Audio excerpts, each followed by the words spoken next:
The madman. They arrived on the other side of the sea in the country of the Gerasenes.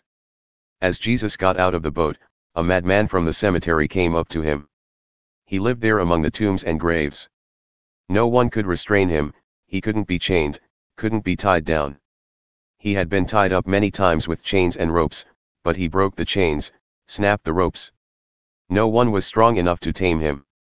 Night and day he roamed through the graves and the hills, screaming out and slashing himself with sharp stones. When he saw Jesus a long way off, he ran and bowed in worship before him, then howled in protest, "What business do you have, Jesus, Son of the High God, messing with me? I swear to God, don't give me a hard time." Jesus had just commanded the tormenting evil spirit, "Out! Get out of the man." Jesus asked him, "Tell me your name." He replied, "My name is Mob. I'm a rioting mob."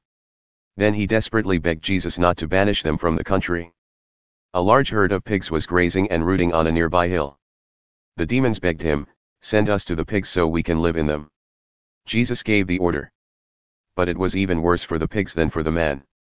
Crazed, they stampeded over a cliff into the sea and drowned.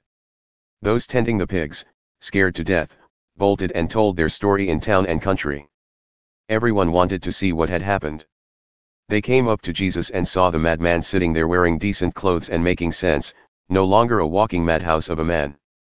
Those who had seen it told the others what had happened to the demon-possessed man and the pigs. At first they were in awe, and then they were upset over the drowned pigs. They demanded that Jesus leave and not come back. As Jesus was getting into the boat, the demon-delivered man begged to go along, but he wouldn't let him.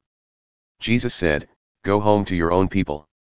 Tell them your story, what the Master did, how he had mercy on you." The man went back and began to preach in the 10 towns area about what Jesus had done for him. He was the talk of the town. A risk of faith. After Jesus crossed over by boat, a large crowd met him at the seaside. One of the meeting place leaders named Gerasenes came. When he saw Jesus, he fell to his knees, beside himself as he begged, "My dear daughter is at death's door. Come and lay hands on her so she will get well and live." Jesus went with him, the whole crowd tagging along, pushing and jostling him. A woman who had suffered a condition of hemorrhaging for 12 years, a long succession of physicians had treated her badly, taking all her money and leaving her worse off than before, had heard about Jesus. She slipped in from behind and touched his robe. She was thinking to herself, "If I can put a finger on his robe, I can get well." The moment she did it, the flow of blood dried up. She could feel the change and knew her plague was over and done with. At the same moment, Jesus felt energy discharging from him. He turned around to the crowd and asked, "Who touched my robe?" His disciples said, "What are you talking about? With this crowd pushing and jostling you, you're asking, 'Who touched me?' Dozens have touched you." But he went on asking, looking around to see who had done it. The woman, knowing what had happened, knowing she was the one, stepped up in fear and trembling, knelt before him, and gave him the whole story. Jesus said to her, "Daughter, you took a risk of faith, and now you're healed and whole. Live well, live blessed. Be healed of your plague." While he was still talking, some people came from the leader's house and told him, "Your daughter is dead.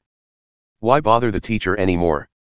Jesus overheard what they were talking about and said to the leader, "Don't listen to them, just trust me." He permitted no one to go in with him except Peter, James, and John. They entered the leader's house and pushed their way through the gossips looking for a story and neighbors bringing in casseroles. Jesus was abrupt, "Why all this busybody grief and gossip? This child isn't dead, she's sleeping." Provoked to sarcasm, they told him he didn't know what he was talking about. But when he had sent them all out, he took the child's father and mother, along with his companions, and entered the child's room. He clasped the girl's hand and said, "Talitha cum," which means, "Little girl, get up." At that, she was up and walking around. This girl was 12 years of age. They, of course, were all beside themselves with joy. He gave them strict orders that no one was to know what had taken place in that room. Then he said, "Give her something to eat."